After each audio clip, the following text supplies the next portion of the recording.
Little Fox.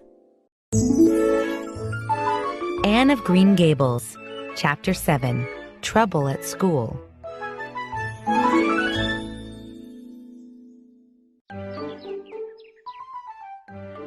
In September, when Anne started school, Marilla was worried. Anne was a strange girl. How would she make friends?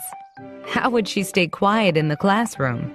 But after her first day, Anne came home excited and happy. I like school, Anne declared. I don't like the teacher, Mr. Phillips, though. He said my spelling was terrible and held it up for everybody to see. Anne, don't say that about your teacher. I hope you were a good girl, said Marilla. I was, answered Anne. I sit with Diana near the window, and we can see the lake of shining waters. I am in a lower class than Diana, though. She is on the 5th book, and I am on the 4th book. There are many nice girls in school, and we had fun playing at lunchtime. And Jane Andrews told Ruby Gillis she heard Minnie McPherson say that I had a pretty nose. That is the first compliment I have ever had in my life, Marilla. Do I have a pretty nose? I know you'll tell me the truth.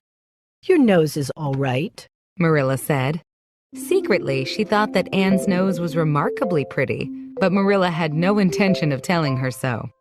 3 weeks passed, and Anne and Diana were walking to school one morning. Gilbert Blythe will be in school today, said Diana. He's been away at his cousin's. He's so handsome, Anne, and he teases the girls terribly. From Diana's voice, it was clear that Diana liked being teased by Gilbert Blythe. Gilbert's in your class, Diana went on. He's on the 4th book because he missed school when his father was sick. He's usually at the top of the class, though. You're at the top of the class now, Anne. I'm glad Gilbert is coming back, said Anne. I don't feel proud about being at the top of a class with little boys and girls who are only 9 years old. The girls went into the classroom. That's Gilbert Blythe sitting across from you, Anne, said Diana. Isn't he handsome? Anne looked. She had lots of time to look because Gilbert was busy tying Ruby Gillis's long golden braid to her chair. Gilbert was a tall boy with curly brown hair and a cheeky smile. When Ruby Gillis tried to stand up, she fell back screaming, thinking that her hair was being pulled out. Everybody stared at her, and she started to cry.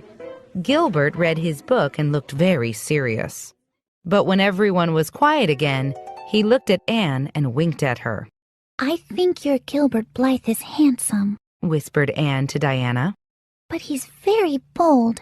It isn't polite to wink at a girl he doesn't know. In the afternoon, Gilbert tried to get Anne's attention again. Mr. Phillips, the teacher, was in the back of the room explaining math to an older girl. The other students were drawing pictures on their slates, eating apples, whispering, or playing with some crickets. Gilbert Blythe tried to make Anne look at him without success.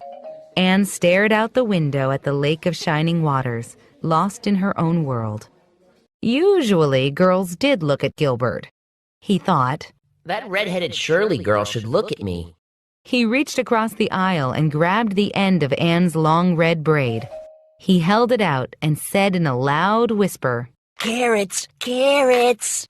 This time Anne did look at him, and she did more than look. She jumped up and stared fiercely at Gilbert. You mean, hateful boy!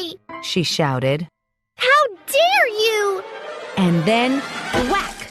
Anne cracked her slate on Gilbert's head. The students at Avonlea School always enjoyed a scene, and this was an especially good one. Diana gasped. Ruby Gillis began to cry again. Mr. Phillips stalked to the front of the classroom. Anne Shirley, what happened just now? He said angrily. Anne did not answer. It was too embarrassing to tell everybody that Gilbert had called her carrots.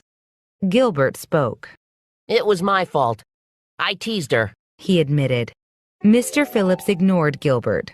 Anne, stand in front of the board for the rest of the afternoon, he told her. With a pale, stony face, Anne obeyed. Mr. Phillips wrote on the board above her head, "Anne Shirley has a very bad temper. Anne Shirley must control her temper." Then the teacher read the words aloud so that everybody, even the youngest children who could not read, understood. Anne stood there all afternoon. She didn't cry because she was still angry. Anne thought, I'll never speak to Gilbert Blythe again. When school finally ended, Anne marched out and waited for Diana on the porch. Gilbert approached her. Sorry I teased you, Anne.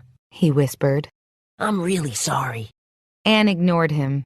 Gilbert put a candy that said, "You are sweet," on the ledge near Anne. Anne picked it up carefully, dropped it on the floor, and ground it into a fine powder under her shoe. Then she started walking. Oh, Anne, said Diana. how could you ignore his apology? I will never forgive Gilbert Blythe. Anne retorted furiously. And Mr. Phillips spelled my name without an E. Gilbert teases all the girls, Anne, Diana said. He laughs at my hair because it's so black and calls me Crow. He's never said sorry to any girl before today. There's a big difference between Crow and carrots, Diana, Anne said with a sniff. The next day at school, Mr. Phillips' mood had not improved. He spotted Anne talking to Charlie Sloane. Anne Shirley, since you like boys so much, you will sit with Gilbert Blythe, said Mr. Phillips. The other boys laughed. Anne did not move. Anne, obey me at once, the teacher said. For a moment it seemed Anne would never move. But at last she got up, sat down beside Gilbert, and buried her face in her arms on the desk. To sit next to a boy was bad enough, but to sit next to Gilbert Blythe was unbearable. When school ended, Anne picked up everything from her desk, all her books, her pen and ink, and piled them onto her cracked slate. Why are you taking everything home, Anne? Diana asked. I'm not coming to school anymore, said Anne. When Anne got home, she told Marilla she had finished school forever. Nonsense, said Marilla. Marilla, I've been insulted, You'll go tomorrow, was Marilla's answer. Oh no, said Anne. I'm not going back. I'll study at home. Marilla knew Anne was stubborn, and so she let Anne study at home, for the time being. She hoped that Anne would miss her schoolmates and return to school soon. but it is Anne, Marilla acknowledged with a sigh. so anything could happen.